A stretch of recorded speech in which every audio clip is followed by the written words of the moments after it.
There's something wrong with that.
Oh, we cured, yeah. All right.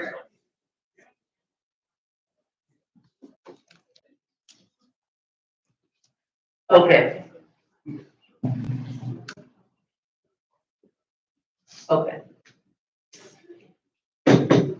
I'd like to call the meeting of the Timber Oaks Community Services Association for Wednesday, June 18th to order.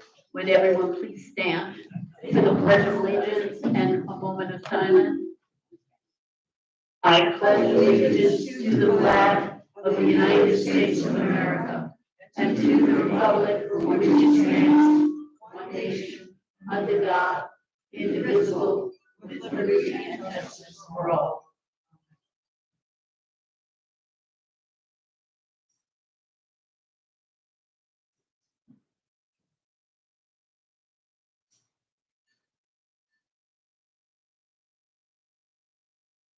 Thank you.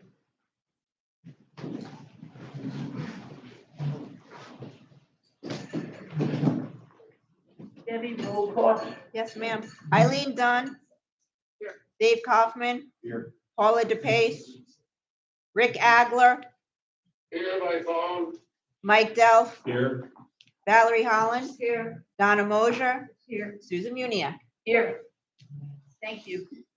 Jack, proof of notice. Proof of notice is posted Monday morning. Thank you. Okay, treasurer's report. Oh, well, yeah, I checked it off without disposition of the minutes. May I have a motion for the special board meeting first? I make a motion to accept the minutes of the special board meeting as written. Second. All those in favor? Aye. Motion passed. Now for minutes of the meeting of May 14th. Make a motion to approve the meeting of May 14th. Second. All those in favor? Aye. Motion carried.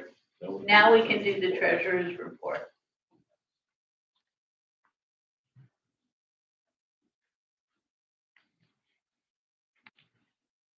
And do I have a motion to accept it as I'll make a motion to accept the treasurer's report as presented. second? All those in favor? Aye. Jack, you're on for the manager's report. All right, good afternoon, everyone. Can you hear me? No? Give me a little more, Richard, a little more volume. Hello. That's it? I guess I'm not needed.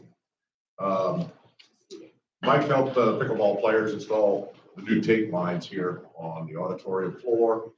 On May 19th, we noted that the 15-ton unit was down.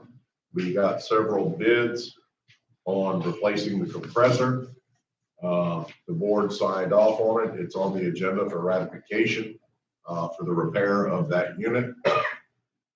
On May 19th, the contractor removed the sidewalks that were damaged by the two trees. Stump grinder came out and did his job. Contractor came back out, put the forms in, concrete was poured. Both sidewalks are now complete and look very good. At last month's meeting, a gentleman expressed his concern about exiting El Lobo on Ponderosa. I put in a request for the traffic division, and the reply I received that there's already a 20-mile-an-hour speed sign and an intersection ahead sign. The county state they would be doing nothing else, but if we continue having issues with speeders in the area, to contact the sheriff's department. I also submitted a request regarding the median by the school of Driftwood.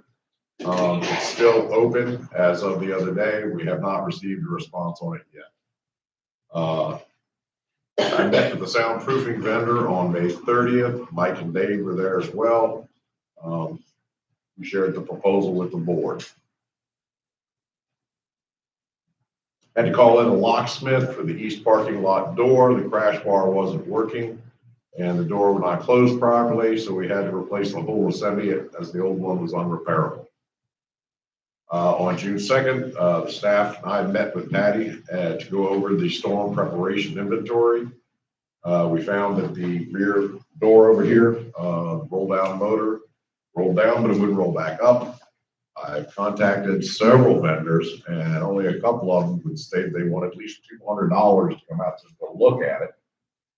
We still have the ability to hand crank it. So in the meantime, until I find somebody that's not going to charge us just to look at it, we can hand crank it if necessary.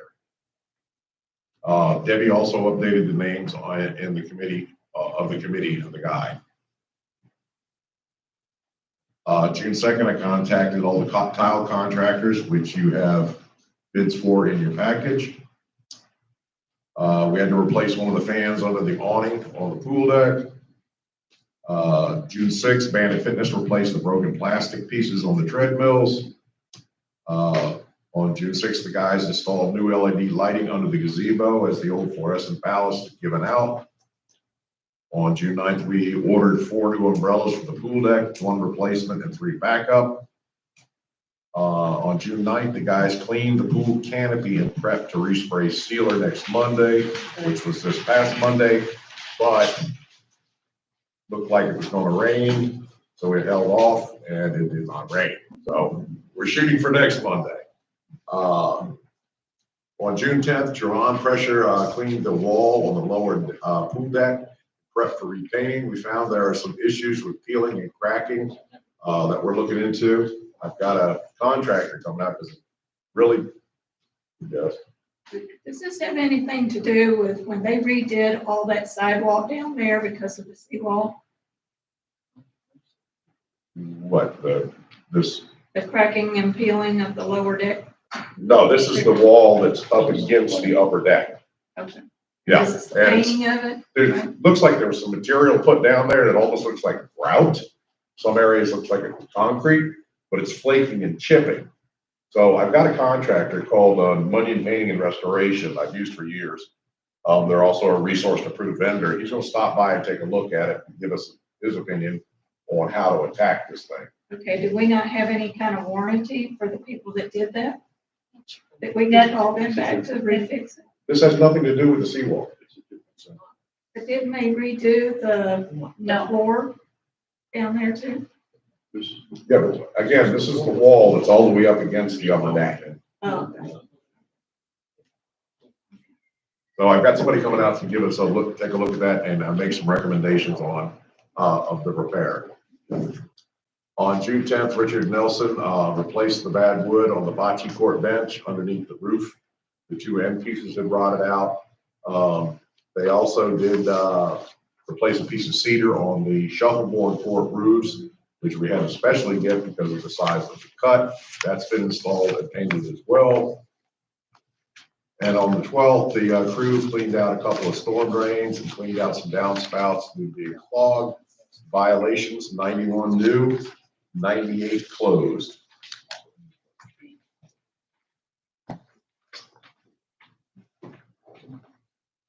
Do you have a question on the manager's report? 1 second. Yes. Eileen first.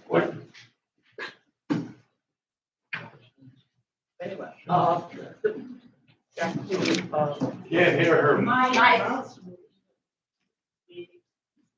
Just working? No. Turn it on.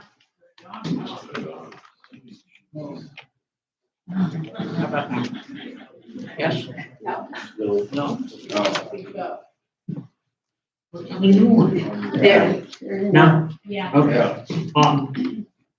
We're going to, on the canopy, we're going to put a finish on that again. Yeah, we're gonna reseal it this time because there a lot more pinholes have reappeared in it. It's starting Didn't we to do go- that last time? Yeah, it was, How long does it last? how long ago was that, Richard? Yeah, it's gonna eventually have to be replaced. No, but I mean, how long is the stuff supposed to last? Probably only a few months due to the condition of the awning itself. Oh, it's not gonna last a couple of years. No, No.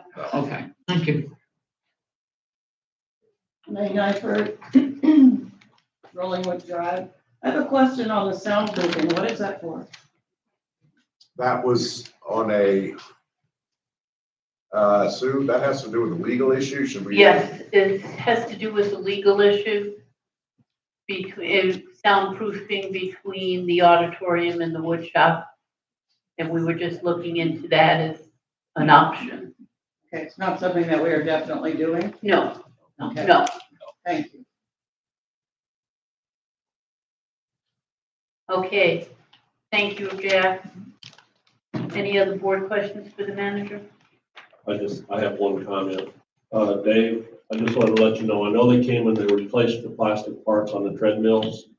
We paid the bill on both, when I approved it, the first half and the second half, they got a nasty gram.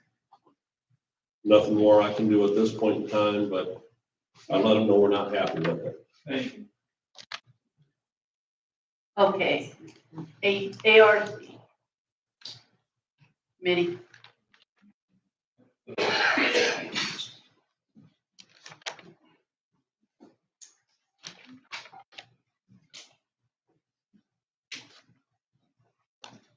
Good afternoon, Russell Rogers for the Art Committee. We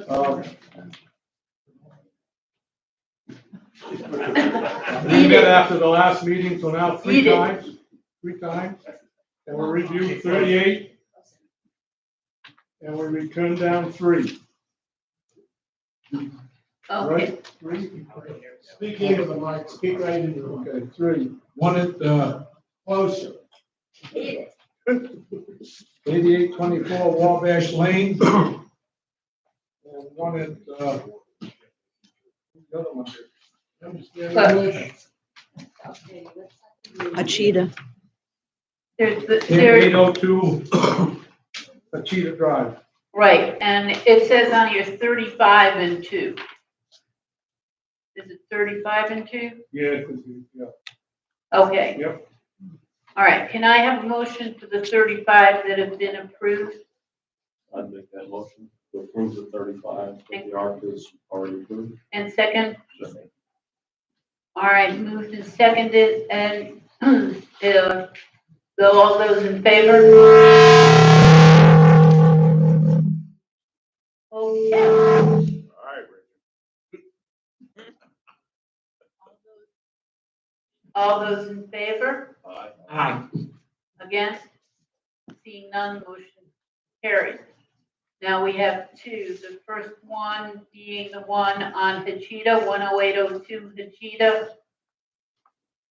Correct? Yes. And that one is asking for a second shed, Right. and it's turned down. Anyone who would like to make a motion? I make a motion, we disapprove that, the one for the second shed. Second. Okay, it's been moved in second. Any comments from the board? Seeing none, and no comments from the auditorium. All those in favor of disapproving it? Aye. Aye. Opposed? Seeing none, motion carries, it's disapproved. The other is from 8824 Wabash that wanted to extend their driveway with gravel.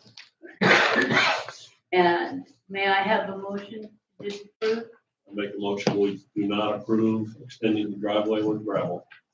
Second. All those in favor? Aye. Aye. Opposed? All right, you're done. Thank you. Okay, committee reports. Let's start with Live Oaks, just for, there's a reason I said that. I tried. Great job. No, it wasn't. Great job. Hi, I'm Deb Hudock, president of Live Oaks. It's not really working. Might not be on. The light's on. Okay, there. Oh. It's Edith time. Okay. So our last board meeting was on May 27th, where we had the TSCA board member Dave Kaufman attending our meeting. And also he will be the liaison. It's not on, Bev. Well, the green light's on, So, so. I mean, it's not. You can turn it up, Richard? Hello, hello. It's 6.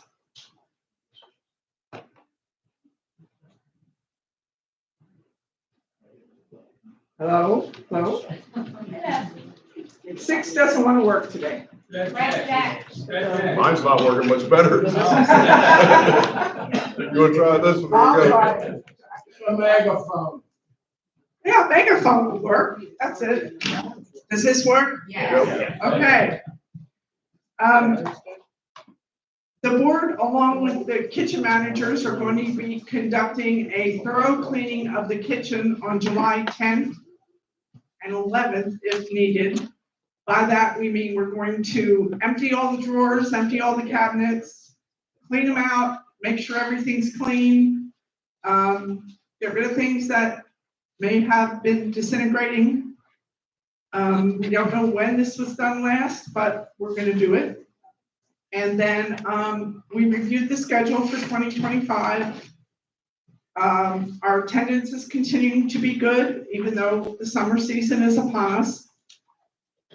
We will be doing an extensive review of the 2026 events at our next board meeting. And just a reminder that there's no coffee clutch or Live Oak socials in July and August. Our next board meeting is June 24th. Okay. And then there's another item on the agenda, which is an action item for Live Oaks. And what the action item is, I'll go, you want to? Sure. We had a discussion about some of the challenges of not having our kitchen area secured. As you all know, this is a private state-controlled kitchen. And as a result, we are responsible for what's in there or what isn't in there and who's in there and who isn't in there. So with that said, we've had some issues that have come up where one of us has been walking through the auditorium and there was just people in there meandering around. Yes, the cabinets are locked, the refrigerators are locked, the freezer's locked. We've had people take ice buckets outside. One day I had someone take an ice bucket outside and they had a dog drinking out of it. So that ice bucket got thrown away, just so you know. But things have happened that shouldn't be happening. We don't know what the answer is, and Sue, as I spoke with you, I know that there should be some type of ability to maybe be a little more secure with this kitchen area. We don't want the health department coming in here and shutting us down because something unforeseen has happened. So, Bev and I talked about locking the kitchen. What it would entail, these two doors would not be a problem to put a lock on of some type because they're regular doors. The only place that would be a problem would be between the kitchen, the ice machine. There's a slop sink, then the ice machine, and right across from it is where we store the ice buckets. Correct. We need, so if we could get, you know how they sell the propane outside, they have those cages? Because the ice Right. buckets have to be open to air. Correct, because we put them back there to drain. We put them back to be trained. So if we, hold on a second, Eileen, if we had one of the cage like with a lock on it that we could put the ice buckets in, they could drain. If somebody needed ice, they still would have the ability to come in, like we always have the ice for people. They would have the ability to come in for ice. If somebody were borrowing one of our old-fashioned coffee makers because they were having something in the auditorium and we're not going to have a kitchen manager here, we have the slop sinks that they could fill with water and they'd be bringing their own coffee anyway, so that we'd have access that way. So that if before we go any further, I'll make a motion that we investigate the way to secure the kitchen so that we can, quote, lock the kitchen. What about the louvered doors here in the, We can put slide locks on those, you know, because you pivot the. well, I think that the main object is to stop people from walking in. Okay. Not climbing in and not Right. whatever. But before we discuss it, let's get a motion on the floor to investigate locking it. You know, to investigate locking. Well, yeah, the board will go first on. Can I get, before the motion, go ahead. Is there, Microphone.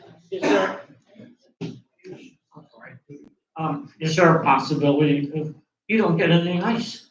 No, Oh, the no, ice no. is, We the don't wanna ice take would be that away. accessible. Oh, okay. Dave? I just wanted to say that, excuse me, I don't have anything now, so. I wanted to just say that, as Bev mentioned in the first. I can't hear you. Okay, well, I'm trying to do this, but can you hear that now? Yeah. Okay. Beverly and her crew are getting ready, as she mentioned, to do a real deep cleaning in the kitchen. And to go ahead and be able to, after this, it's gonna happen in early July, as I understand it. And we'd like to be able by that time to be able to lock that up so that it could remain in that kind of clean condition, so that it meets the requirements for the health department. And once we lock it up, it should stay that way a little bit better. So Okay. that's the time frame that we're looking at. Okay, can I get a motion to investigate the possibility of doing that? I'd like to make a motion that we don't investigate the possibility of doing it, that we just do it. All right. All right, can I have a second for the motion? Second. All those in favor? No, we're not voting on it. Now it's discussion. Board members, questions? I have one. I think Yes. we need to add a door back here by that mop sink, is that what I heard? So we're having to add a door, okay? And we're buying some kind of a rack that we can secure ice buckets in, and we're gonna secure the other doors. I'm sure we can do something to those little windows. Just, I don't expect people will go climbing through them, but you never know. I don't think we should do that unless somebody does climb through it and then. Yeah, I think it's easy enough to secure them first and see what happens. You know what I'm saying? You know? There's more keys So, than a pain no, in no, the- just make it so they can't slide them open and crawl through. I'm just saying. All right. Pain in the neck. Okay, any other board members? Seeing none? Ann? Anno Singer 14116. I'm all in favor of locking the kitchen up. However, I suggest you put a lock there with a key, because we have events like bingo, we have karaoke, and we need to get in there to turn fans on. And they get in there, they go to make coffee and that kind of stuff. So. And just so you know, the people that run bingo have access to the kitchen now. I mean, they have keys to get in and out. So they would, of course, need a key for that as well. But yes, we would at least be able to define who has those keys, because as everybody knows, there's a lot of keys out in circulation for a lot of things that folks just never turned keys in when they weren't active. Okay, I think LeMay wants to say something. The only thing in that outdoor area that you want to secure are the ice buckets. Why not move a shelf inside the locked area to do that rather than going through the rest of that? This door, the second door here, is very rarely used. Why not make it permanently locked and put a shelf there for your ice buckets? Why go through all of the other? If that's, That would block the fridge. Yeah, from a- This second one? Yeah. Yeah. that would block Because the that Well, was- I'm sure you can find an area. I mean, we have a huge area for drying dishes in there. Why can't we find an area just for Well- the ice buckets? that is something that we'll work out when we do the details of it. If it means moving them in somehow, either putting wheels on a rack and moving it in and then back out, we'll Right. worry about that. The object is to lock the kitchen. Angela Lisniak, 10 Cheetah Drive. Question, how many violations have we got from the state because people are in and out of the kitchen? Mike. How many violations have we gotten because people are coming in and out of the kitchen? We've passed all inspections. Okay, so there has been no issue with the state coming in and saying multiple people have been through this kitchen, stuff has been left behind, it is unsanitary. No, but there have been things that have taken walks out of the kitchen. There's disappearing. going on. There's disappearing. We have utensils that have legs. And they never seem to walk back in. But if the utensils are locked, aren't the doors locked? Not every drawer is locked, not every drawer is locked, and some things are in plain sight. And there's a sign on the window that says you're not supposed to be in there, and they go on in there. Well, there's a sign on the window that says you can't go in there during an event, and only committee members are allowed in during those events. So one of the things that I am aware of is we are not a state-controlled We are a state sanctioned kitchen. So the state doesn't control us. We're not a restaurant. It's not like any other kitchen. So when It is still a commercial kitchen. it is not a commercial kitchen. I thought, It is not, have it the county, is, though. it is a state sanctioned kitchen for private, for private use, but exactly, not commercial at all. There's no commercial. We don't do we don't commercial sell, anything. no, Right. we don't sell anything, So it's for but private events and for our community to use. But we do get regular health department inspection. Right, and I understand that, but again, that goes back to my initial question. How many violations have we had because there's been access We to? passed as far as that's concerned. As Okay. mentioned, though, other items are on. And I get that too. So I don't understand locking the entire kitchen and making it unusable. I know that during the election season, there was an issue about the kitchen being used by election people and putting their stuff on the countertops. And in that discussion, it was found that they were allowed to be in the kitchen. So locking the doors is supposed to be an open community kitchen. there's nothing that says, nowhere has it been said that it's an open community kitchen. It is a community kitchen, but we are the ones controlling it. It is our stuff that's in there. It's the whole community stuff that's in there, but that doesn't mean you can use it at any time. We have people who are trained to be in the kitchen to turn on. If somebody were to go in the kitchen and decide they need to heat up something, they can't without having the proper being able to use it. They would have to have a kitchen manager in the kitchen. Right, and we're not, if you were to have a party and have a kitchen manager with you, you would have the permission to use the kitchen. But you need to have somebody who's been trained, and we train a number of people. I completely understand this. My husband is What a is kitchen manager, so Yeah. I understand, like, we don't have to go back to basics. But what I think we do need to go back to basics is this whole thing is the state controlled and we have no violations. As yes, thank you. I believe, I forgot to mention that we are going to have a timer, and Valerie, Yes, ma'am. you need to start.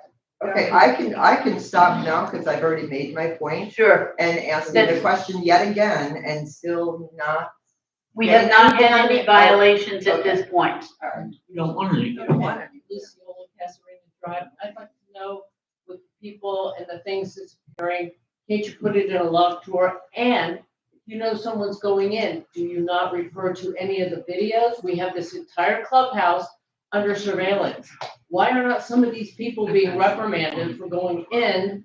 And why don't you have a do not enter unless you have permission or whatever the heck you're trying to get across to people? I mean, honestly, I would not know if I came in here and I needed something and I thought kitchen, I would not know. Is there something on there that says you should not enter without permission? It says do not enter? Okay, so if you have a camera and it's pointed at the door and somebody goes in there, can you not send them a letter and say next time you get 30 days with no fob use? Okay. Thank you for your comments. Gary Beers, 3326. I'm just curious on the fans, are you gonna move the switches out? Because when they play pickleball or have the line dancing, which I really enjoy, then are we able to turn the fans on? That will be a consideration when we're Because you doing need it. to put the switches outside. We'll Please, worry, yeah, just don't deny me the air. I need to breathe. I won't deny Thank you you. the air. I just got one real quick question. If we're gonna do that, is there any way you can at least put one of the big garbage cans outside, so when we have something going on, we can? Well, yeah, Dave, you need to say who you are. Oh, Dave, tell them, you know why. You just said my name. And we have one garbage can out there right now. Oh, okay. I didn't know there was one over there. I always thought we had to go in there because. Okay, good. That's a good point, because there's gonna be some changes that have to be made, but trying to secure what we have there and keep it clean and sanitary for cooking, I think is important.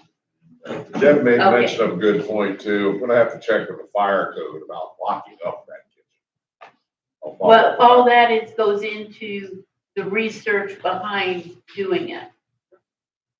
And if we're not able to for any reason, we'll come back and we won't do it. But if we can do what we have to do, we will do it. If this motion passes. All right, seeing no more comments. All those in favor? I'll change my motion here first though. Because Okay, just the fire thing alone tells me we need to do some research.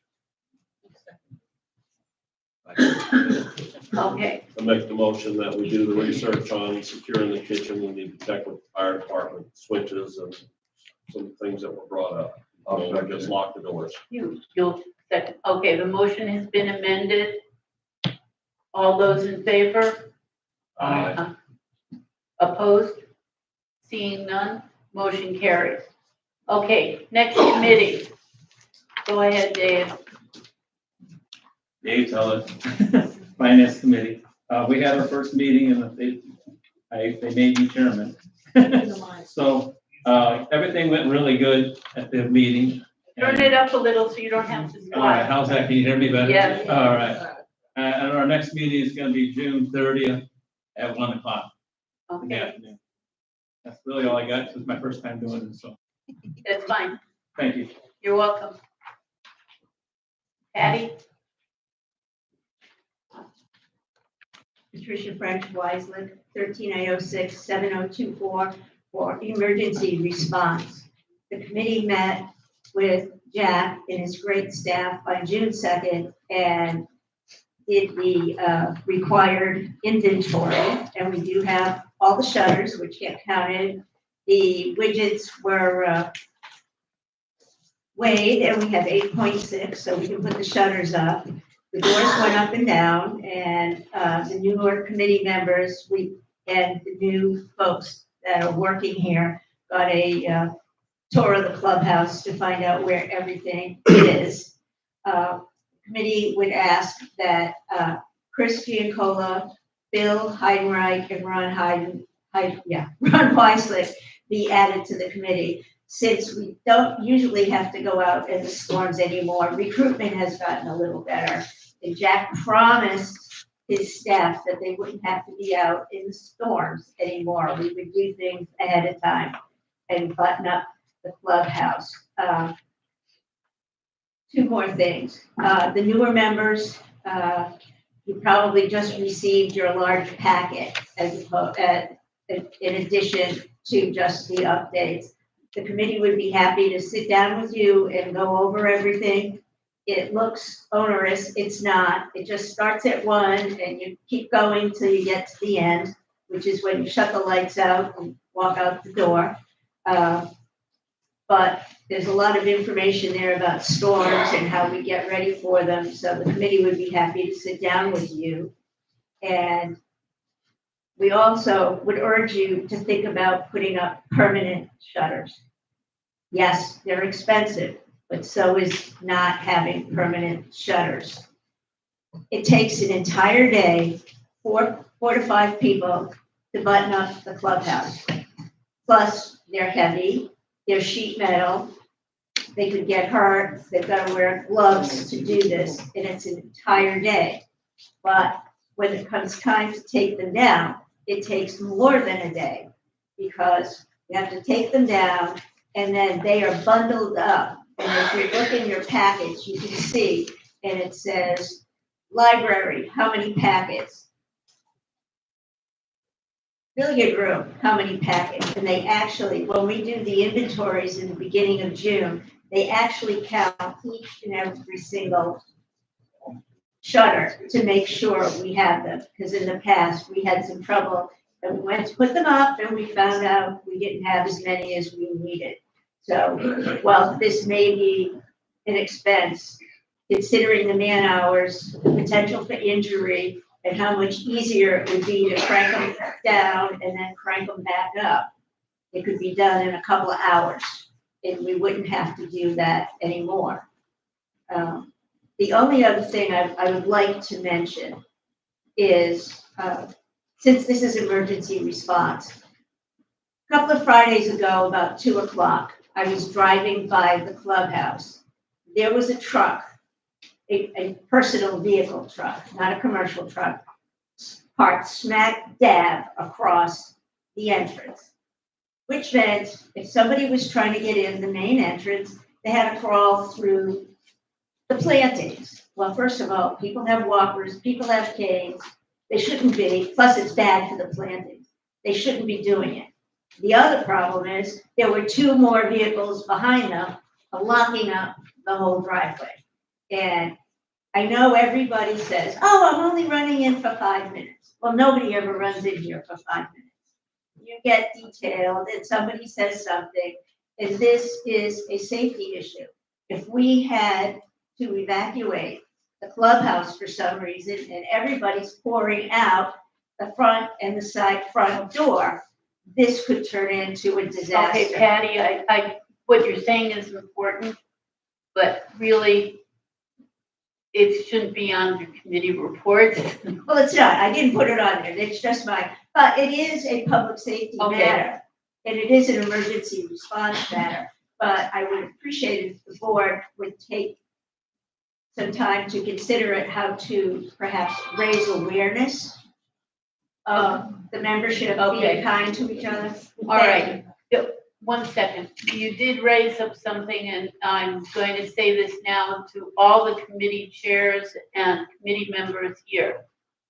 For starting now, if you have something that you want the board to act on, please, when you get your report to Debbie earlier and highlight that you want the committee, that you want the board to do some sort of action item. Because on our agendas, and all motions and have to be on the agenda before when we post it, and we really aren't supposed to be adding any action items. That's why I separated out, and you'll see Live Oaks was there. But in this case, you asked us to look at what the cost of would be for the shutters, for permanent shutters. So I will accept the motion to investigate the cost of permanent shutters.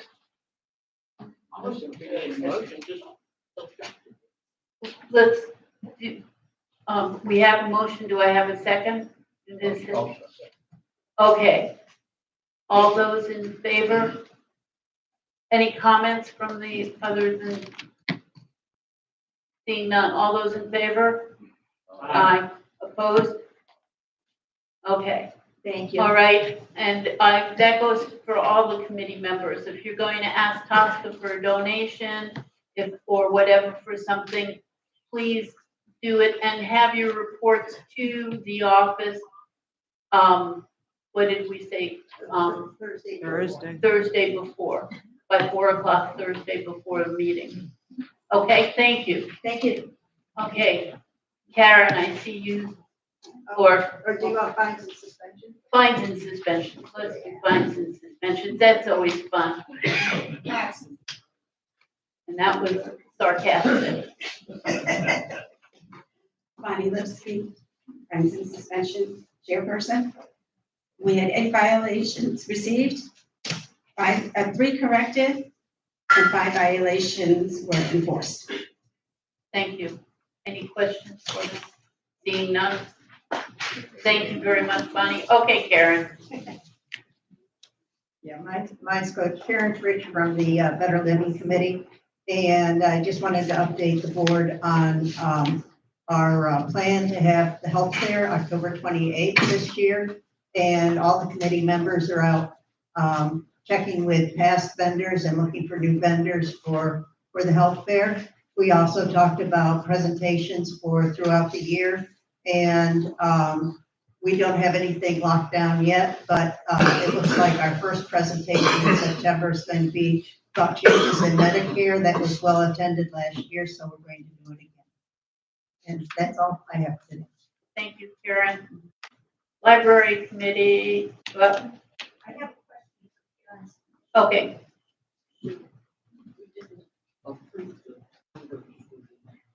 Pat Tony, 11310 Carriage Hill Drive. I wanted to know if the Better Living Committee, they have presentations, and I would really like to see a presentation or a demonstration or something on how to use the defibrillator, because we have so many elderly people, and we have so many, activities here. And I think we really need to know how to use that. And I understand there are instructions, but once you see it, it kind of sticks much better than reading an instruction under, when there is an emergency. Thank you. thank you. Yeah, I'd like to address that. Actually, that's one of the presentations we're looking into for this coming year. Okay, thank you, Karen. All right, library committee. Debbie Farini, 5.25 for the library committee. Can everybody hear me okay? No? That's better. Better? Okay. All right. Okay, today I'd like to report that our yearly book pulling project for 2005 has been completed and donated to various other libraries and charity organizations. As far as our numbers go today, I am only reporting 1 week of items received that were filed or handled by the committee. They would be 172 books, 35 magazines, 27 DVDs, 26 puzzles, and 30 items that we had to remove because they were non-usable. Today, I'm also asking for the board's approval to install ceiling fans in the library. As you're aware, the air conditioning has been down for over 3 weeks. So I feel that ceiling fans are a necessity to help with these breakdowns when they occur, and also to satisfy everyone's comfort level, whether it's for committee labor or the residents' use. I did have a request to have that put on the agenda today. I don't know why it was overlooked.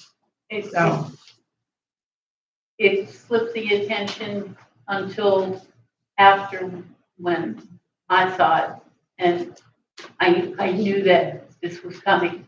okay, I think that we can probably on this one, we can just ask the manager to look to see if the feasibility of putting an overhead fan up in the library.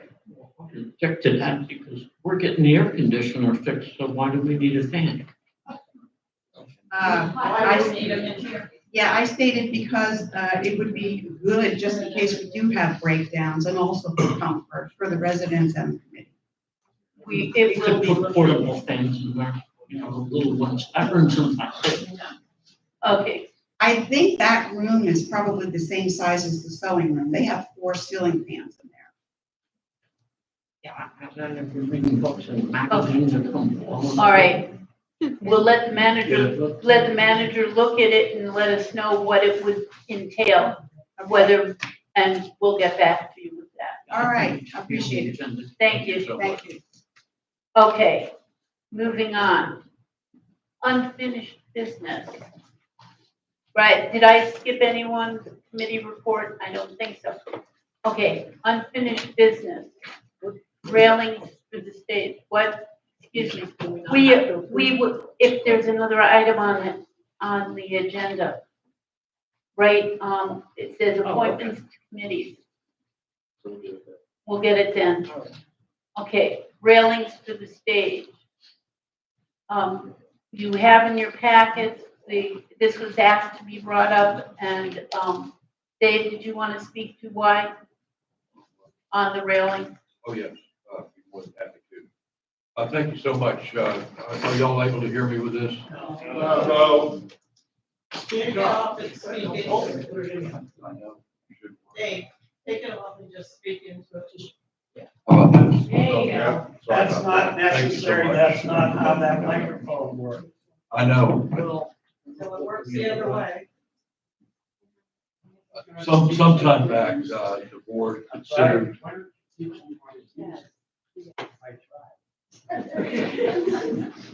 Okay, please. Sometime back, the board considered putting railings up on each side, and for some reason, and I don't know all of the reasons, it wasn't approved. And as a person who is involved with people who use this stage a lot, I really felt like that was something that was really important that we should relook at. And I asked our president to put it back on the agenda so we could discuss it. The reason that I wanted to do that is we could say only one person has fallen off of it in 52 years that we've been here and that we know of. But there's something a little deeper than that too. And that is that there's people that come and have a voice of an angel when they sing. They just can't hardly get up the stairs. And it's been suggested to me, well, they can just sing from down here. Well, wait a minute, we're a neighborhood of, heck, it costs, we gotta be 55 to get in. And we're living longer than we ever lived before. A lot of us with disability, we've got one bad knee or another, or bad hip or another. And I just think that that makes it a lot easier for people to get up and down the stairs with dignity. And that's why I brought it back up. And I hope that you guys will look favorably upon it. Thank you. I entertain a motion to put the stair rails back on the agenda as a motion to consider. And we have two proposals here, but Jack, do we have any pictures of these? No, they're just, they said they're gonna be sanded and stained to match the other railings that are on the wall. And it's just, they're each just doing the same thing on both sides. Right. One's at 1,800, the other one's at 2,700. Now, keep in mind, folks, we do have the lift back over there if somebody's severely handicapped and needs to get on the stage. Well, that's for wheelchairs. Okay. Just a thought. Okay. And we know the lift works now. Yes. Do I have a motion, and if so, for which proposal? Can we have a motion, then we'll discuss it? Well, I just wanted to know what kind of. It says it on here. I believe it's pine they're gonna use. Yes. Both of all the proposals show the wood matching this. One proposal is minimal on the balusters. That's the pieces between the bottom rail that goes this way, that they go like this. One has like 3 of them. The other has like 13 on each side. A lot fancier, a lot better presentation. It's a little more money. I'd like to Both make a do the motion, same with- job. I'd like to make a motion to put up the handrails for $2,700, $27.94. That's the nice ones. And have them on each side so old people like me can get up and down the stairs a whole lot easier. I'll second that motion. We have a second from Rick. Okay, board discussion. My question was what kind of wood, because it They're might both make a pine. difference in the proposal. It's If both there fine. was. Any other board questions? Seeing none. Oh, please. Rick, did you have a comment you had mentioned to me earlier? Rick? Rick Agnew here. The question, well, after the last time that worked on, I said I always thought the big discussion might be about aesthetics. I'm really, I want the rails, we need them for safety reasons. But while we're doing that, our stage is a center of where you're looking. When you go to an auditorium, almost everything has stuff going on the stage, and your vision, you're looking at the stage. If you're looking at the stage, you're also seeing correctly the stairs going up. I would like to make sure that we make a great presentation of these this, we need somebody who's much more talented than I to look at these railings and not just have some old railing there. You know, we need to have something, maybe cut out of a violin on one side and something else on the other. But we need to make them beautiful, because that is what people who are coming and visit with us, and this is what our members look at, and you're looking at them probably, you know, most of the time that you're in the auditorium. So I would like to add in that maybe a committee look into this, and not me, I'm not an artist, but somebody else to look into this and make sure that while we're doing it, we do the job that we're proud of and that we would like, and that I know safety is the main part. And I would not subtract away any safety item for a decorative item. But I think we can combine the two and have something we're proud of. And while we're presenting, you know, things on the stage, some of our own groups, some of our visiting musicians and stuff, that looks good, just like any other, you know, really good theater or whatever. You know, they have a nice presentation to look at. So I would think, you know, consider that. Thank you. Thank you. Okay, Rick? Rick Cormier, 8131 Bugle Court. I have been here for 13 years. I'm usually in the auditorium when there's something requiring sound going on. And I have seen a number of people, including a World War II veteran, fall and hurt themselves, although none severely yet. I think another railing is a great idea. Thank you, Rick. Hey, nice use of the microphone. Yeah. Anna Single 14116. I'm glad this issue was brought up again. I too chair or host whatever several events that involve using the stage, and I would love to see the railings put up. Thank you. Thanks, Madam Ann. President. Madam President. Well, 1 second, Rick. Okay. Tom Phipps, 8120 Bismarck Court, my number is 8106. Like Rick Cormier, I've been involved with entertainment on the stage since 2011 or 12. A couple times a month, we do karaoke in here. Everybody knows we do a variety show. We used to be Kaleidoscope. Everybody knows we do murder mystery and things like that. But we do a couple times a month, we do karaoke in here. And as Dave Kaufman said, we have angel voices, but they use canes. Well, not everybody uses a right-hand cane or a left-hand cane. And so they have to be able to get up those stairs. And what we do, somebody will go, when somebody has a cane, they will stand behind them with their hand like this. That scares the stuff out of me every time some of those people go up there. Now, we had a gentleman fall 2 weeks ago. He wasn't on the stairs, but we did see firsthand what happens when an 84-year-old person falls. They break their hips. We need them, and I'm all for it. I completely support this to get these. Thank you. Okay, thank you. Dave? Dave Teller again. Before we had the play here, the Vegas thing, I never knew we had back steps, and I brought the mention, and Dale brought it up about having a railing put on both of the back stairs. They put a railing on the back one over here, but it really should be one on this side of the stairs. Okay, thank you. Chris? Pull it down now. Chris Rousey. What, Rick, hold on a second, we got one more comment from someone. I'm sorry. Yeah, I know, you can't see. Chris Dabrowski. Yes, Chris. You better check into the building code, how far the balusters have to be apart. I believe it is 4 inches so that a kid can't stick its head through. Yes, there's no kids supposedly here. Chris, Building code.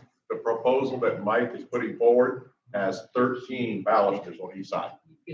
Twice. For 6 feet, which should be plenty. Yeah. Okay, Rick Agler, talk. Yes, I heard somebody say there hasn't been a serious accident. You know, Bob Delaney, technically this past, I think it was Veterans Day, he broke his back. I mean, it was serious. I thought at first he might have fractured his skull, but he didn't. It was a broken back. It was serious. Also, since that time, approximately 2 months ago, after an elderly woman had sang up on the stage, and for some reason she was going down, and a second elderly woman was, when I say elderly, these people were, I think, out of their 80s, maybe in their low 90s. But anyway, all of a sudden she goes down the steps, but there's no railing. The other woman's using the railing on one side, and the other woman comes down. What I am saying is, by human nature, we have steps that are wider than just a single passage, and they're going to get used, no matter what we do, they're going to get used by people going past other people. I'm just for the safety reason, and also, everybody knows my background as an attorney and love to sue people. So there's going to be some attorneys that one of these days love to sue us. And even if we have insurance, our insurance rates go up. Okay, I've seen enough. Thank you. Okay, any other board comments? Eileen? Yes, I agree with Rick. I sort of like, I'm surprised we don't have a picture of the railing. Well, Were there any sent? there were no pictures sent, but what I will ask the manager to do is, if we approve this, Jack, can you get from DPS before they begin work, just a sketch of what they would be? Okay. I did call them and ask them for something. I heard back from either of the two. Well, usually if Jack will do it, might get more than you, Dave, just because, yeah, I appreciate that. Okay, Well, suppose they're ugly, or we don't. so then we just won't do it. won't do it. Well, you'll see it before we pay for it. You'll see a picture, a sketch. Right, before we have it I mean, done. if there's some kind of issue. Okay, yes, asking, is there any other comments from the board? Seeing none, Comment is, then I'm somebody that can't get up and down those steps. Okay. Well, so we have one more. Hi, Ellen Baldwin, 10602 Springwood. I'm not understanding what you're actually planning. Is it a single width of a step going up with handrails on both sides? No, it's just a new handrail on the outside of this double width. But did I not understand they were saying? It'll go in on the top step here. I understand. This step. But I also heard somebody make the comment using both hands because they don't always have a cane.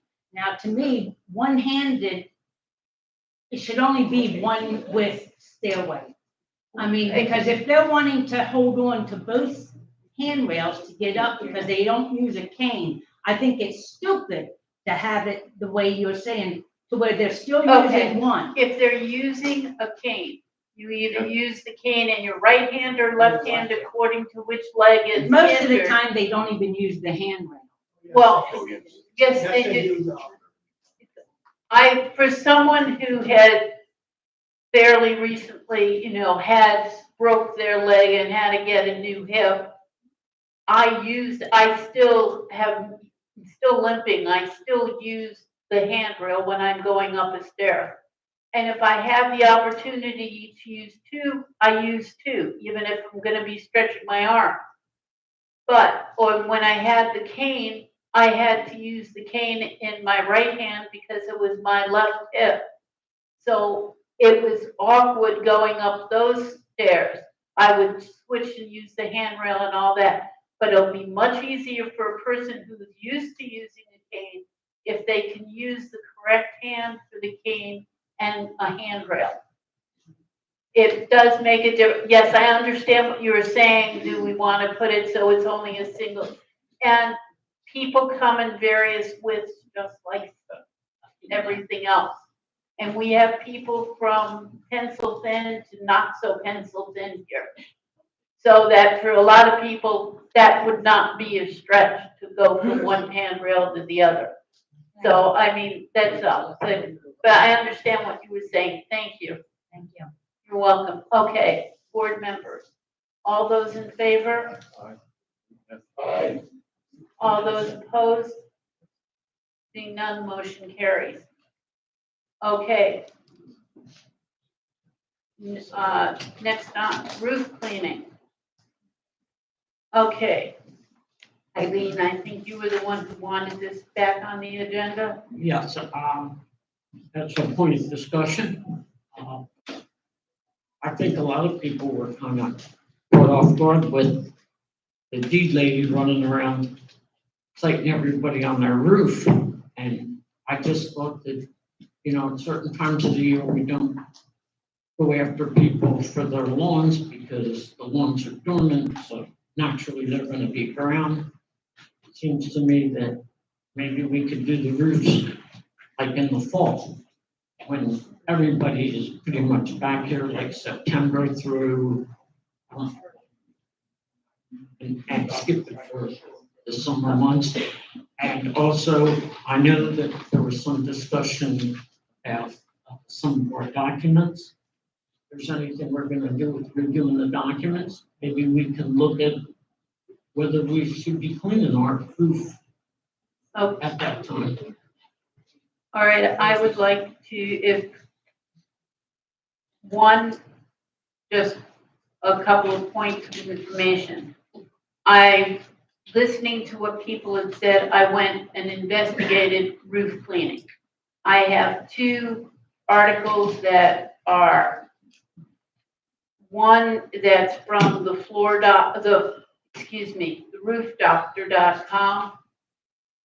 And the conclusion is here, roof cleaning plays a vital role in maintaining the health and appearance of your home. Over time, debris, moss, and algae can accumulate, causing damage and reducing your roof's lifespan. Regular roof cleaning helps prevent costly repairs and keeps your roof looking the best. It will not hurt your roof if you have it done right. And I also have one, and I'm more than willing to give people the websites that I went to. And this other one is from, I think everyone has heard of Bob Villa, the home repair guy who's on TV. And these are all recent 2024 documents of, and it gives you even directions on how to do it if you wanted to do it yourself. Plus, these are in our covenants. It's stated right in them. This is it. We cannot vote to not do the covenant. If we were to vote as a board to not follow our covenant, somebody can come to us who is in a deed restricted community because it's a deed restricted community and can sue us for not following our covenant. That it can happen. I'm not saying it won't, but that is what. Now, are there any other comments on this before we make any type of motion? One more. Yeah. It's an expense for these people to do this. It can run you up to 500. It depends on the size of the roof, how much it's gonna cost you. And some people to save that money shouldn't have old people climbing on the roof. It's safety. We're jeopardizing people, I think, sometimes by pushing them into doing it themselves. I just think that that's another consideration. And that maybe we should look at changing the documents. Documents say do it, but it doesn't tell you how to do it. Other Or boards. when you have to do it. And if anyone, any other board member would like to address this? Or, Yeah, okay. So I talked to two insurance companies, I talked to the underwriting departments, and I talked to the claims departments, and they said that in Florida, we are completely different than other states because of the heat and the sun on the roofs all the time here. They said unless there is severe mold and mildew, they do not want a shingle roof being washed, pressure washed, or chemical washed because it's going to lessen the useful life of a roof.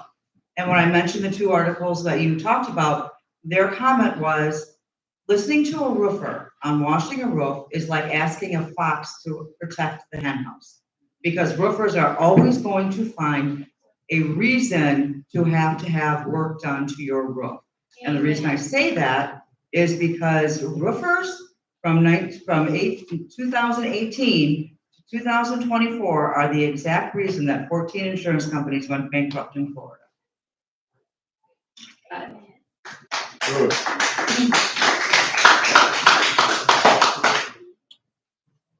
Any other board members? Is there anyone who would like to make a motion on the board? Well, I just,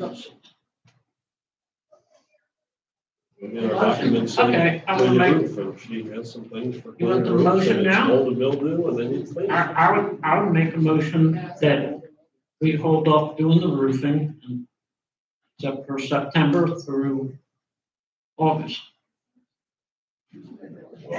September through December, I'm sorry. September through April, that's December. Donna, what is your, do you want to second that motion or? I'm kind of like Valerie. I've worked with insurance before. I know there's certain things you can do. It's a painting contractor too. I know there's certain things you can do that will do away with your warranty if your roofs are not clean and done right. But at the same time, we are put up here and we are told and asked by the residents, start enforcing these bylaws. That is part of our bylaws. And so we're kind of torn between, do we or don't we? When you buy a house, I'm not saying this to be cruel, so don't anybody take this wrong. But when you buy a house, you say, okay, I can cut the grass, I can clean the roof, I can plant flowers, I can do all this. But as you start to get older, it's like, I can't get up there and do this anymore. And then people want to start complaining about, I can't pay somebody to get up there, I don't have the money. You know, that's things you got to think about too. But there are solutions that you can spray on your house and it rinses right off and you don't have to worry with it. And it's something you can do yourself without having to get on the roof to do it. Valerie, you had something else to add? Yeah, there's a company called Soft Wash Nights. There's a company called Soft Wash Nights, and they actually will do roofs at a reasonable price. They use different kind of chemicals, and it's not power washed. He also does, pavers and sidewalks and all that. Really nice guy, really reasonable price, and nice to talk to. I do have his information. I have a lot of information on companies like that. So if anybody would be interested, we can put Soft Wash Nights on a list. And I'd like to make one comment that goes to along what Donna said. When you buy a house, you're responsible for the maintenance of that house. You need to be responsible for your own physical well-being. If you can't climb up on a ladder anymore, don't. If you need to ask neighbors who are younger, you ask neighbors who are younger. You have children in the area, you ask children in the area. We don't want any one of our residents who can't get up on a roof to get up on a roof. There's a time when you got to realize, I can't do this anymore. But you bought the house, you decided you needed to live in a house, you're responsible for your own house, you're responsible for your own week. We feel for anyone who gets hurt, but we can't be the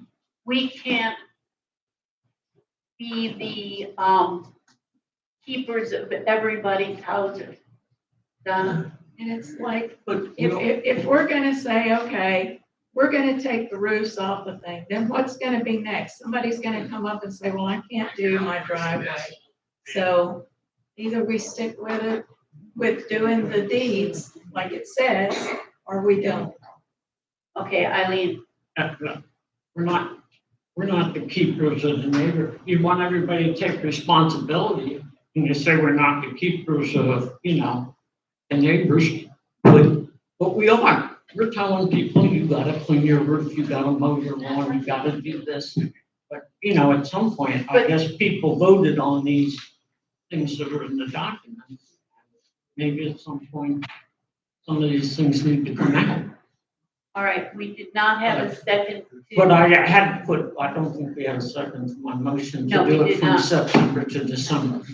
And as to that, as someone who is technically still a seasonal resident rather than saying snowbird, if something happens in my condo, I would be responsible for it whether I'm here or not. We have no way of knowing in the office, especially for most of the people here. Other people would know that who's the snowbird, but the office and the people who do the deed restrictions do not know who's a snowbird and who's not. And if you were a snowbird and you were in a home and your grass was 4 feet high, you'd be getting fining real quick if you didn't have somebody here mowing it. As for that, but LeMay, since we have no motion, but LeMay, go ahead. I still would like to know how these suddenly got on about the violations. They have not ever been on for violations for roofs since the covenants were written and since this started. Another thing they say is you cannot tell if a roof is dirty unless you can get right up on it. And you're talking mold and mildew, and you did discolorations, everything in your task of telling people that their roofs were dirty. The cost, it's not just the cost, it's the fact that we shouldn't really be cleaning our roofs. And if you go in there and you have a problem with your roof and your insurance says, well, have you ever walked on the roof? Have you ever had a problem with the roof? Have you ever done anything to your roof? You can void the warranty that you have on your roof. And you hit everyone, not just mold and mildew, which is what the dirty roof is. You're talking about discoloration from the sun, from shadows from pipes that stick up, or shadows from chimneys, or different pipes that are coming out of your roof. That's not dirt, that's discoloration.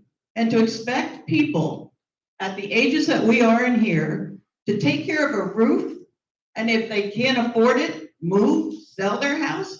No, your job is not just to do something with our covenants and follow the rules that were set down, but to look at your residents and take care of them. You are representing the people in this community, and 99% of them do not feel roofs should be done. All of a sudden, how did it happen? I know when Jack came on, that was the first thing he brought up. And everyone on that board said, no, we've never done them, we're not going to. Suddenly, the board changes, and it's you and Jack who decide that roofs have to be done. They have not been done. Your responsibility is to our residents. Number one.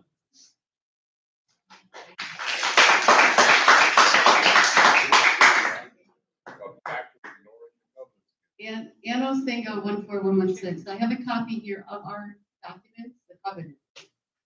What do you think? Okay, page 12, section 14, maintenance does require for any stains or whatever, it includes roofs.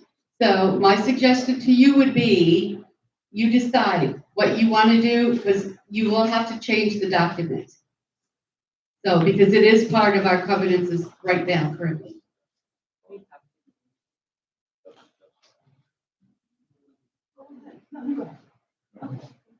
Go ahead. Chris Dabrowski. There's quite a few things, like there's not supposed to be any dog runs. Since I've been back, I've seen 2 dog runs, one over on Tilapia Loop, one over on Calico Loop. You're only supposed to have 1 TV antenna. There's one house on Fallen Leaf that's got 3 TV antennas. You talk about mailboxes.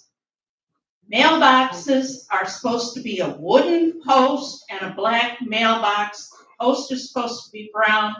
We have 2 Rubbermaid black mailbox posts on Fallen Leaf that I know of. And I'm sorry, you're not enforcing the simple things, and now you're talking about roofs.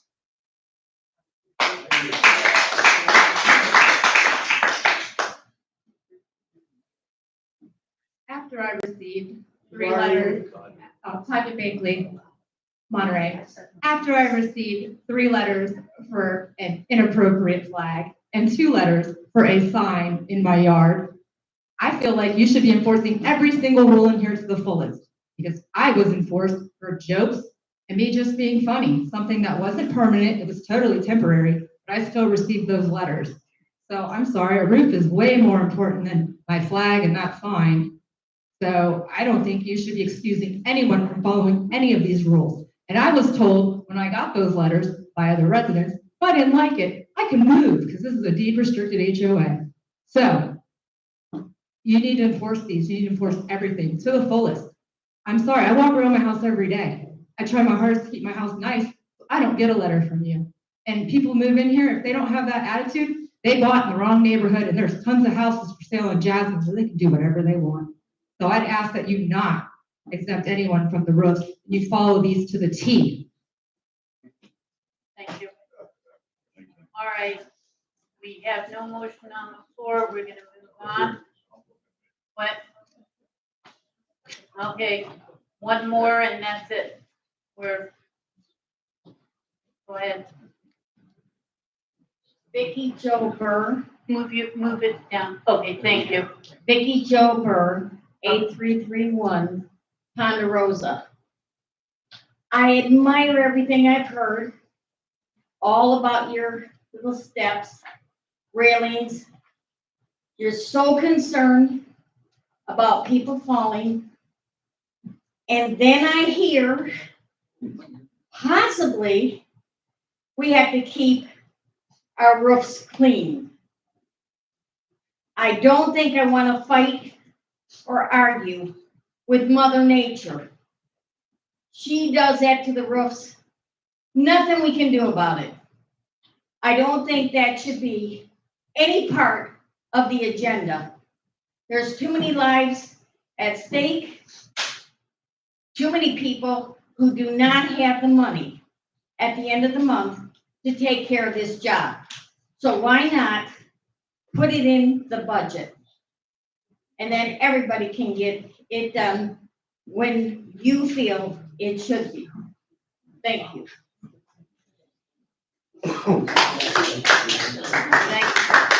Okay, moving on.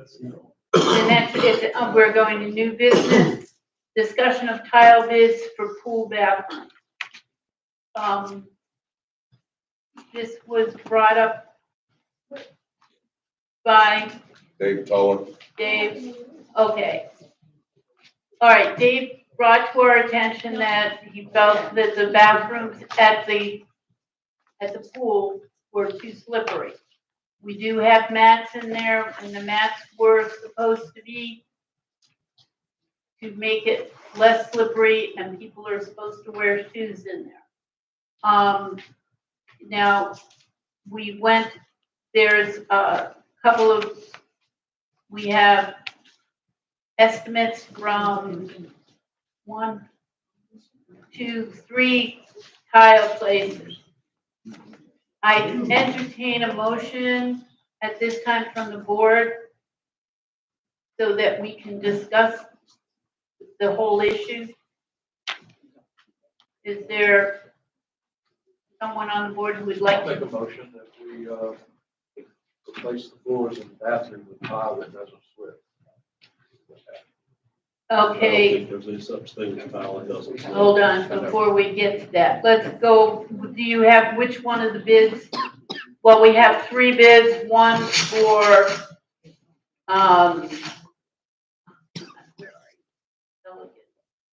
one for 49.74, almost 5,000, one for 6,600, and one for $12,973. And I just want to point out that the one for 6,600 and one for 49 or 47, it does not include the price of the tile. Okay. All right, Jack. Did you know that it didn't include the price of the tiles on the other one? I'm looking. Install customer provided 24 by 24 non-slip tile.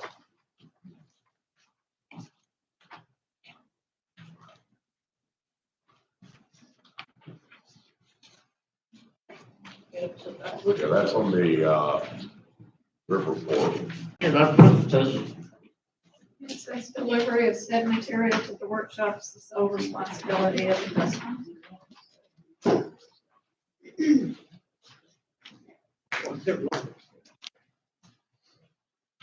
Yeah, both of them do not include tile. Okay. Jack, what size are the tiles that are in there? I think they're 18-inch. They're 18. Okay, we're gonna be Madam President, why can't the board members and the managers use the mics? They don't work. I think I'm using the mic. I hear conversations mumbling. This isn't working. Yes, it is. working now. Can you hear me? Okay. I'm going to, since we don't have equal quotes, Jack, could you get the price of the tile? And we'll bring this up again next. I'll move to table this for now. So moved. I withdraw my, motion. Yes, I'll table this until we have the full Made information. a motion to table Yeah, this. yes. And we'll bring it back at the next meeting. There's a coating that you can get, it's got sand in it, and it goes on the tile. That might be something to investigate, because it'd be cheaper, and you can keep the tile you have. There's a coating with sand particles that you can put on the tile. We've done that on the front, on the concrete. We will look and we will go from there. Yeah, 'cause that's indoors, right? The bathroom, it's in an Yeah, but enclosed it's environment. wet. It's a complete wet environment. Right, okay. All right, thank you. Just a quick one on, about putting the coating on, it just won't last. It's just a waste of our time. The best thing to do is replace the box. Okay.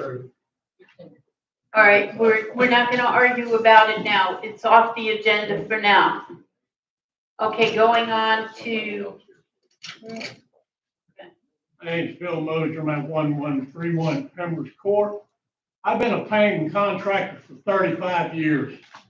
Donna and I have done interior carports to keep people from falling in their garages. We have done walkways, we have done floors. All you have to do is put an epoxy coating on it, which Home Depot sells, and you put the shark tooth in it, which is a fine grain, and that keeps you from slipping. This gentleman just said that it doesn't last. That is a crock. It does last. Okay, there's behavior for the board meetings too.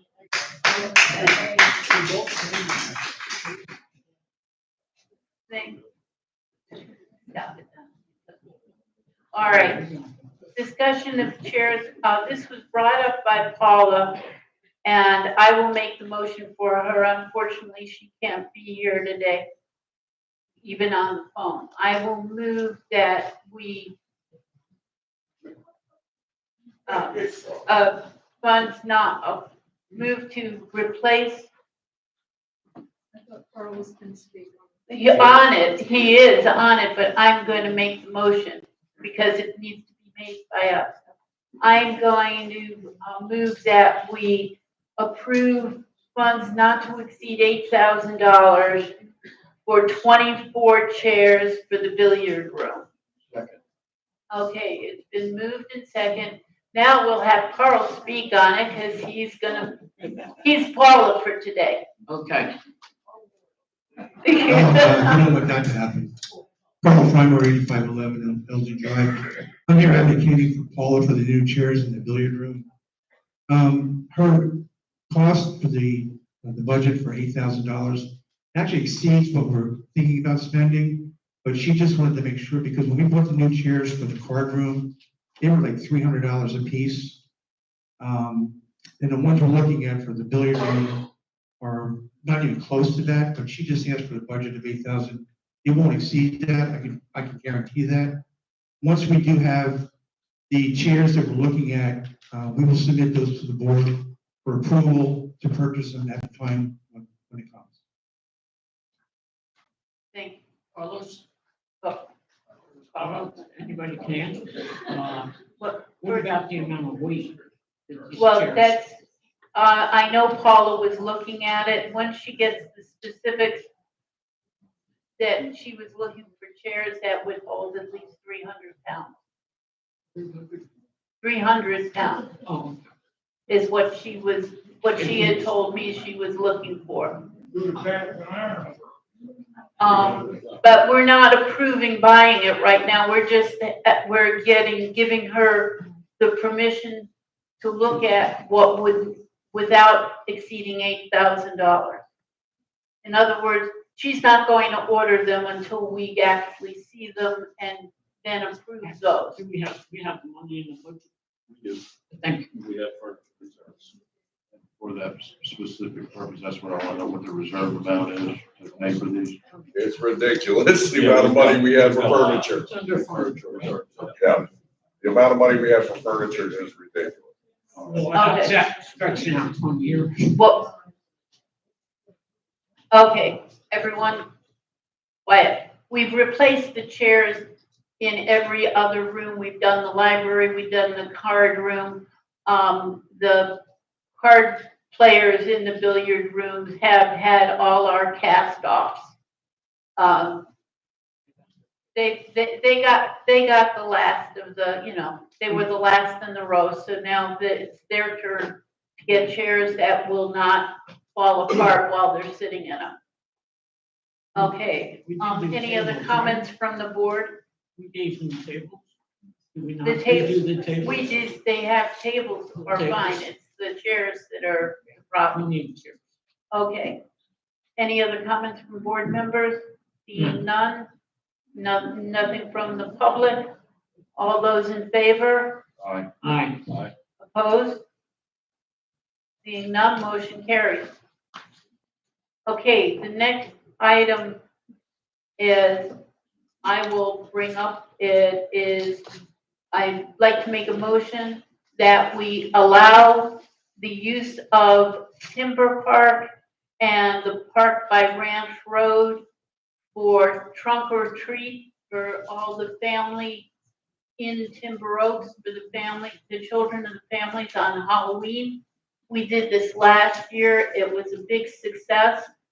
We'll be asking for donations from people for candy, candy or any other, or money so that we can buy treats to give out. We will do it on Halloween, and I'm not sure what hours. I know Jennifer Smiley is going to be part of it, and also Bonnie and Valerie, if you want to be with it too. It was a lot of fun. I know I shuttled people back and forth from parking to the two different. Anyone who is here who's done it will, I see heads shaking in the thing. It was just absolutely fun, just seeing the kids, and the kids were just, I think the best thing was there was some grown people who had their children there that said, they never did this for us when we lived here when we were kids. And so I think it's something we need to do to show the family communities. Maybe they can't come to the clubhouse and not participate in some that way, but we do consider them part of Timber Oaks. I'll make that motion that we use the common ground for this purpose. I think it's a really good one. And second, I'll second. well, we could do that. Is anyone willing to say that the board will put in $200 towards getting supplies for it too? Or, How much do you need? oh, we were, if we were donated a lot of candy and stuff and some money, but I know that a lot of money, personal money was put in after to buy, especially like we had Capri Suns, because it's hot here during, we had, I don't know how many cases of Capri Sun we went through. And we buy some of this stuff from Oriental Trading, if anyone knows them. Halloween, witches' fingers and body parts that you can get out. But the kids love that stuff, and it's better than just feeding them candy. So, I will make the motion with, I don't know, $100 seem okay to everybody out there? No? No, more. Jerry, you're not a kid. What was that? I had Rick? a motion on the floor to use the park, so we need to close that one first. Okay, we'll vote first. Yes, okay, we'll vote on the motion to use the parks. All those in favor? Aye. Opposed? Seeing none, that motion carries. Now may I have a motion for money from a donation from? I'd like to make a motion that the board donates $250 for. Moved in second. Anyone on the board have a comment? Bonnie? I'd like to thank the board for doing this again. And the kids loved it last year. As you said, Sue, the residents that have been here for way longer than I've been here appreciated everything that we have done to make that a fun experience for the children in both parks. And I know they'll appreciate it again this year. And we're looking for volunteers. All you need to do is bring your tables, your chairs, bring your own candy if you want to, set up in either park, and the kids will come right to you with buckets and buckets. Okay. Thank you. Karen? Hi, Karen Fridge from Footprint Life. And I actually would like to oppose the board giving money because part of the fun of it, and I participated last year, was going out and getting candy, just like we did when we lived in other residential areas and the kids would come by to our individual houses and we'd pass out the candy. So if you take that away, why then what's the necessity of us even being out there? Because you have the candy or whoever the organizers are, they have the candy to hand out. So to me, that takes away some of the fun of it, of me going out and buying candy to give out. And when it runs out, well, then I don't have any more candy to give. But I just thought that was part of the fun of it. So my 2 cents. Okay, thank you, Karen. Yeah, and I was thinking 14116, I think that we're all still going to donate our candy and set up our tables. I believe that the money that was used last year, or some people donated money, was used for the Capri Suns, not necessarily for candy that came from the residents. It was used for that, for some of that, because I know. Right, it was to supplement things that were missing. It was to supplement with some of the things, such as the Capri Sun, which is more expensive, and some of the trinkets that we gave out, which were more expensive. But a lot of candy, I mean, we had candy come into the office for us, just, the bags, when they go on sale at Halloween. Before Halloween, they have all the umpteen million little pieces of candy. We got a lot of those donated. All right. The thing about it is, it's held in 2 different parks. And Terry and I were there last year. We brought our own candy and gave it out. Towards the end of it, though, there was a lot more kids that came than we actually thought. I think maybe we gave too much out at first and didn't have enough at the end or something like that, but, it was really a fun time, and I felt like it was a start at bringing all of our communities into the same, sphere, so to speak, and it was a lot of fun too, so, Okay, we have a motion on the table, all of, for $250. Can I just say one thing? I think if the board does donate, then it shouldn't preclude people from bringing their own No, stuff to get out. no, we're not saying not to, think this is to supplement. This is truly just to supplement what is needed. There's paper because we pass out flyers. We've had orange paper last year that someone wound up paying out of their own pocket. And we printed, the office printed it for us, but we went around and put one in every door of Driftwood and San Clemente Village. Every door got it with saying, you know, Halloween trick or treat, blah, blah, blah. Okay, we have a motion on the floor for 250, right? That was the motion. We did that. Okay. Trying to find out the motion. For the $250, the motion is for $250 to supplement all the donations that we will get for trick or treat in the parks. And all those in favor? Aye. Opposed? Seeing none? Thank you. And, okay, moving on to the next appointments to committees. We have for the Emergency Response Committee, Steve Richmond, Chris Giacola, Bill Heidenreich, and Ron Weislet. I'd like to make a motion that we add them, all the above mentioned, to the Emergency Response Committee. Second, all those in favor? Aye. Opposed? Nay, none. Mine was an affirmative vote. Yes. Okay. And then that motion carries. Now we move on to the appointment of Chris Dabrowski to the Finance Committee and the Architectural Review Committee.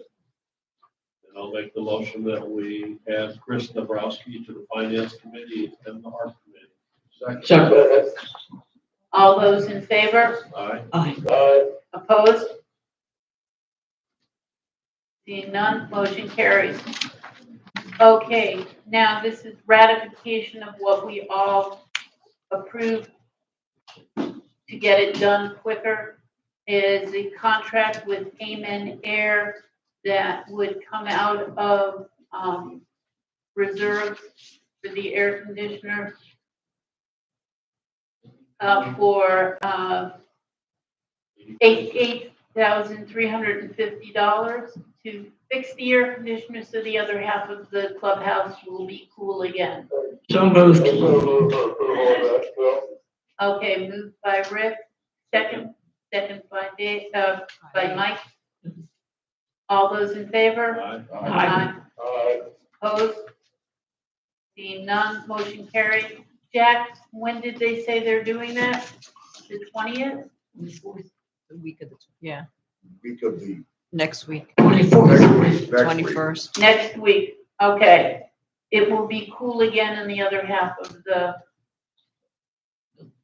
building. Yes, thank you. And so everybody knows that also they've started resurfacing the tennis courts today. Okay. Tennis courts are being resurfaced starting today. Fines and suspensions. Okay. You ready, Nana? I make a motion to fine the owners of 8824 Wabash Lane, $50 a day for unleashed dog that is in violation of TSCA covenants up to $5,000. Second. All those in favor? Aye. I make a motion to fine the owners of 109. Wait, we didn't vote it. Did I?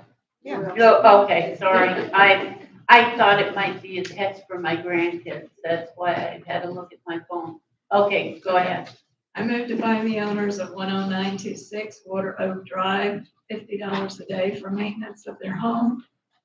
Up to 5,000. It's in violation of TSCA covenants of 5,000. Second. All those in favor? Aye. Opposed? Motion carries. I make the motion to find the owners of 8720 Woodcrest Drive, $50 a day for maintenance of home that's in violation of TSCA covenants up to $5,000. Second. All those in favor? Aye. Opposed? Seeing none, motion carries. I make the motion to find the owners of 11127 Water Oak Drive, $50 a day for landscape maintenance that's in violation of TSCA covenants up to $5,000. Second. All those in favor? Aye. Opposed? Seeing none, motion carries. I make the motion to find the owners of 10823 Los Santos Drive, $50 a day for maintenance of home. It is in violation of TSCA covenants up to $5,000. Second. All those in favor? Aye. Opposed? Seeing none, motion carries. Then I move to find the owners of 8031 Laquana Drive, $50 a day for maintenance of their home that's in violation of TSCA covenants up to $5,000. Second. All those in favor? Aye. Opposed? Motion carries. Okay. I'm getting ready to do more. We don't have more, thankfully. Going on to correspondence. The first correspondence will be from Karen Luciana. You want to speak to it, Karen?